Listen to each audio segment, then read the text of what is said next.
हरे कृष्ण कृष्ण कृष्ण हरे हरे, हरे राम राम राम हरे हरे। तो सभी भक्तों का आज की इस कृष्ण कथा में हार्दिक स्वागत है। एक बार ब्रह्मा जी द्वारिका में भगवान श्री कृष्ण से मिलने के लिए पहुंचे।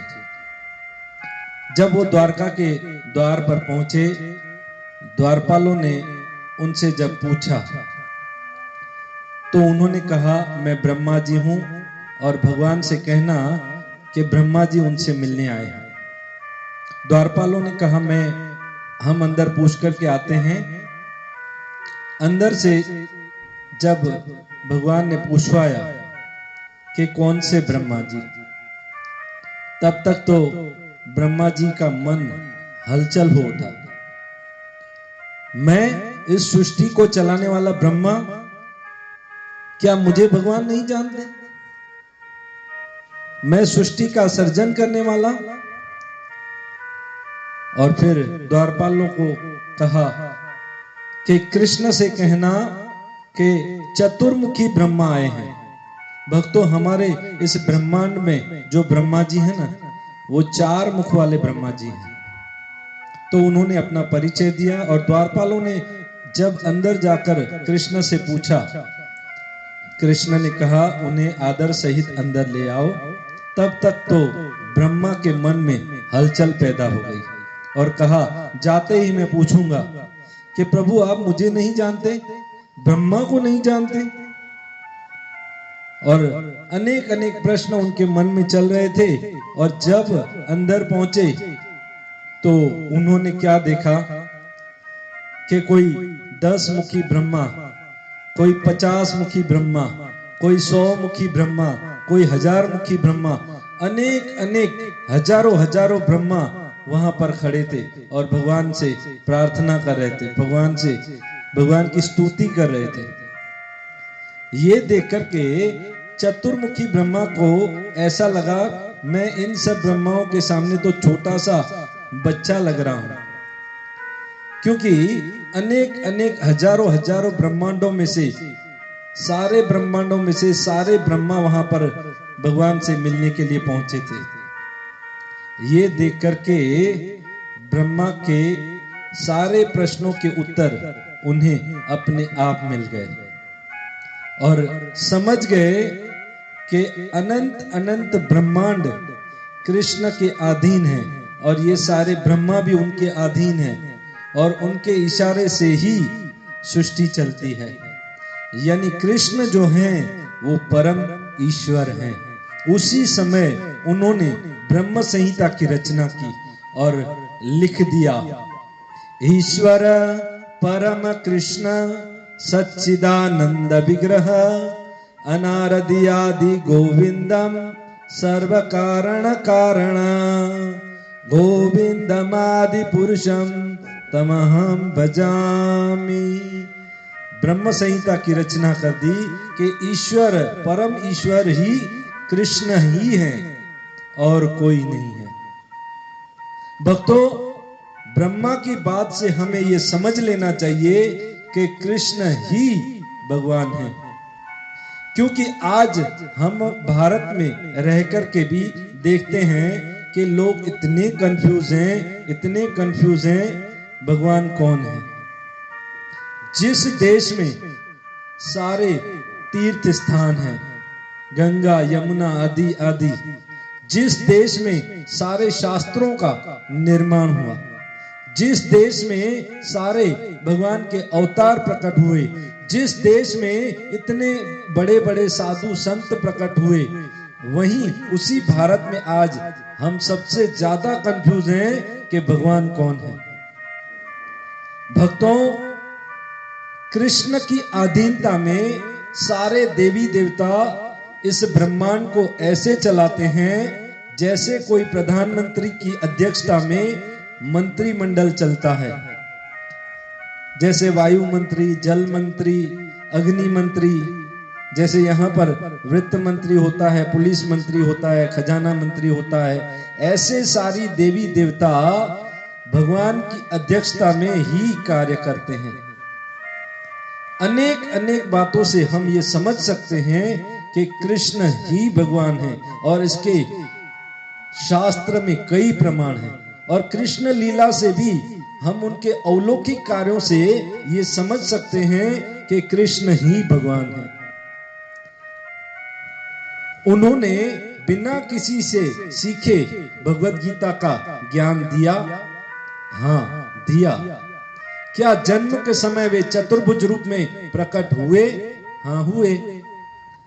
क्या 6 दिन में उन्होंने पूतना का वध किया? जब जन्म के 6 दिन हो गए थे, उसने कृष्ण ने पूतना का वध किया तो किया। क्या बाल कृष्ण ने कालिया नाग का मर्दन किया? हाँ, किया। क्या गोपियों के साथ रास लीला की? जितनी गोपियां उतने कृष्ण। हाँ, किया। क्या अकेले अनेकों अधर्मी राक्षसों का वध कृष्ण ने किया? अगासुर, बकासुर, तूणावत, अनेक अनेक असुरों का, अनेक अनेक राक्षसों को भगवान कृष्ण ने अकेले मारा। क्या कभी ब्रजवासियों को, क्या कभी पुलिस वालों को, क्या कभी मिलिट्री वालों को ले गए? नहीं, अकेले ही अनेक अधर्मी राक्षसों को वध किया। क्या देवकी के 6 मरे हुए पुत्रों को और अपने गुरु पुत्र सांदीपनी के पुत्र को, मृतक पुत्रों को जीवित करके वापस इस संसार में ले आए? तो हाँ, ले आए। क्या उन्होंने 16,108 रानियों से विवाह किया? हाँ, किया। असंभव कार्य भी संभव उनके लिए है। आज तो हम 2 विवाह नहीं कर सकते, हमारे लिए असंभव है। क्या कुरुक्षेत्र में विराट रूप, विश्व रूप प्रकट किया? विराट रूप दिखाया? हाँ, दिखाया। क्या शरणागत पांडवों को विजय दिलाई? हाँ, दिलाई। क्या उन्होंने अपने भक्त वत्सलता का रूप दिखाकर अर्जुन का रथ हाँका? हाँ, हाँका। क्या शिशुपाल का सुदर्शन से वध किया? हाँ, किया। क्या शिव जी की युद्ध में भगवान कृष्ण से पराजय हुई? तो हाँ, हुई। क्या इंद्र व ब्रह्मा जी का मोह भंग किया? हाँ, किया। क्या परीक्षित की गर्भ में सुदर्शन चक्र से रक्षा की? तो हाँ, की। हम तब तक भगवान को नहीं समझ सकते जब तक अपनी बुद्धि से, यानी माया से मोहित होकर के भगवान को समझने का प्रयास करेंगे।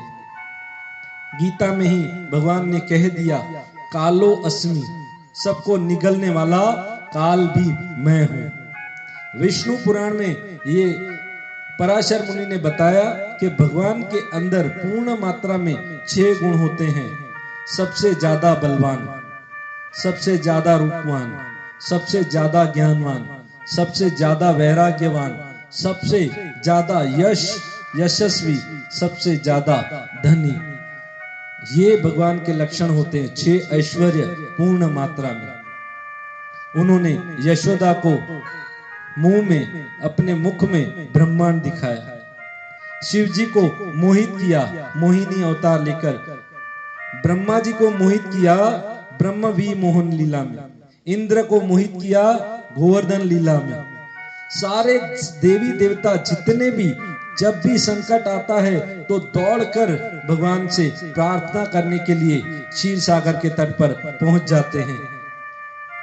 जब उन्होंने कृष्ण अवतार लिया, कृष्ण जन्म हुआ। जब राम अवतार लिया, राम का जन्म हुआ। उस समय भी देवता उनके पास आए और उन्होंने प्रार्थना की।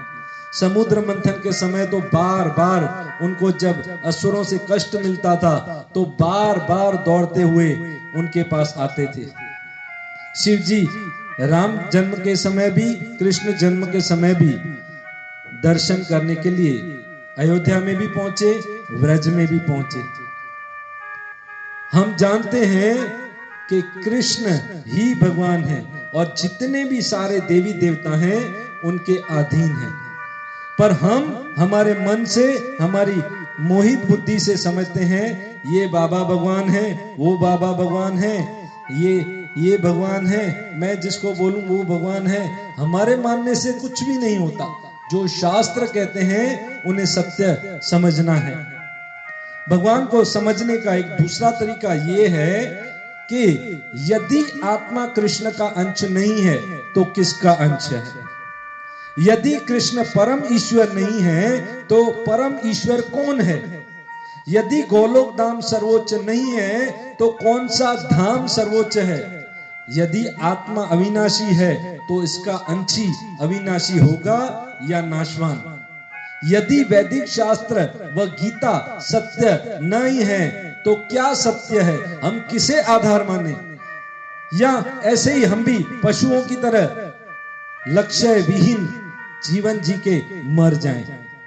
यदि हमारे माता पिता परम पिता, हमारे पिता के पिता आदि पिता यदि कृष्ण नहीं है तो आदि पिता यानी प्रथम पुरुष परम पुरुष कौन है?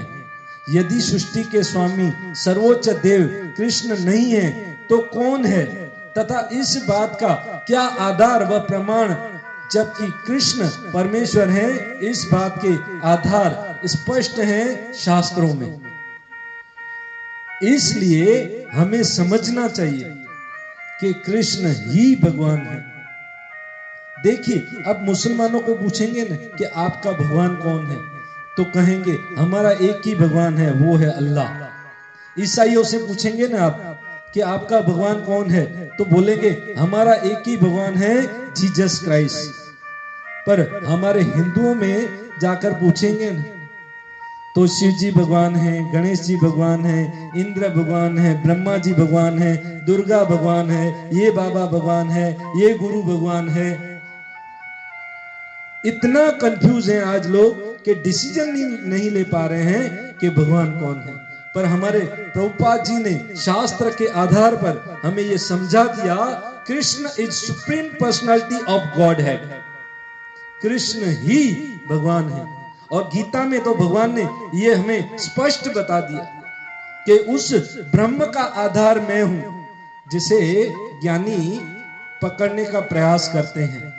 ज्ञानी भगवान को ब्रह्म के रूप में मानते हैं, तो भगवान कहते हैं उस ब्रह्म का आधार मैं हूं। योगियों को समझाते हुए कहते हैं सबके हृदय में रहने वाला परमात्मा मैं हूं। शब्दों में ओमकार मैं हूं, सबको निगलने वाला काल मैं हूं। विश्व रूप विराट रूप भगवान ने बता दिया और कह दिया वो विष्णु भी मैं ही हूं। विष्णु ने कभी नहीं बताया कि मैं कृष्ण हूं। हम देखते हैं कृष्ण ने कहा जितने भी अवतार हैं, राम नरसिंह वामन आदि आदि, वो सब मुझी से प्रकट हुए हैं। जितने भी विस्तार हैं, कारणोदक्षाय विष्णु, गर्भोदक्षाय विष्णु, क्षीरोदक्षाय विष्णु, वो सब मुझी से प्रकट हुए हैं। जितने भी तत्व हैं, ब्रह्म तत्व, परमात्मा तत्व आदि आदि जितने भी तत्व हैं, वो सब मुझी से प्रकट हैं। जितनी भी शक्तियां हैं, अंतरंगा शक्ति, बहिरंगा शक्ति, तटस्था शक्ति, ये सब मेरी शक्तियां हैं, मुझी से प्रकट हैं। ये प्रकृति देखते हो ना अर्जुन, ये भी मेरे इशारे से काम करती है। मया अध्यक्षेण प्रकृति सूयते स चराचरम हेतु नानेव कौन्तेव जगत भी परिवर्तते। ये प्रकृति भी मेरी अध्यक्षता में ही कार्य करती है। सीना ठोकर युद्ध के मैदान में अर्जुन को बता दिया कि मैं कृष्ण भगवान हूं। जब मोहम्मद पैगंबर आए ना, तो उन्होंने कहा मैं उस कृष्ण का, मैं उस ईश्वर का पैगाम लेकर के आया हूं, मैं पैगंबर हूं। जब जीसस क्राइस्ट आए तो उन्होंने कहा I am son of God, मैं उस भगवान का पुत्र हूं और उसका संदेश लेकर के आया हूं। पर जब कृष्ण आए तो उन्होंने कहा अहम सर्वस्य प्रभो मत्त सर्वस्य प्रवर्तते इति माम भजन्ते माम बुधा भाव समन्विता। मैं ही इस समस्त भौतिक तथा आध्यात्मिक जगतों का कारण हूं। प्रत्येक वस्तु मुझी से उत्पन्न है। जो बुद्धिमान जानते हैं वो मेरी शरण में आते हैं। गणपति जी ने महाभारत में ये भगवत गीता लिख करके बता दिया कि कृष्ण ही भगवान है। वो ही एक मुक्ति देने वाले मुकुंद हैं और कोई भी मुक्ति नहीं दे सकता। इसलिए बुद्धिमान व्यक्ति उस कृष्ण की शरण में जाते हैं और कृष्ण की शरण में जाने का अर्थ है कलयुग में उनके नाम की शरण में जाना। हरे कृष्ण कृष्ण कृष्ण हरे हरे, हरे राम राम राम हरे हरे। तो आप भी इस कृष्ण के नाम की शरण लीजिए, यानी कृष्ण की शरण में है। इसी से आप जन्म मृत्यु के चक्र से मुक्त हो सकते हैं, क्योंकि मुक्ति के दाता वही मुकुंद ही कृष्ण है। बहुत बहुत धन्यवाद। हरे कृष्णा। और इस कथा को आप ज्यादा से ज्यादा शेयर कीजिए। यूट्यूब पर, फेसबुक पर आप इसे देख सकते हैं, लाइक कर सकते हैं, सब्सक्राइब कीजिए और अन्यों को भी शेयर कीजिए। और व्हाट्सएप पर भी इस कथा को हम भेजते हैं। यूट्यूब में आपको नीचे एक लिंक दिया जाएगा, जिस लिंक को आप दबाएंगे तो हमारे ग्रुप में शामिल हो जाएंगे, आपको रोज कृष्ण कथा मिलेगी। बहुत बहुत धन्यवाद। हरे कृष्ण। श्रील प्रभुपाद की जय।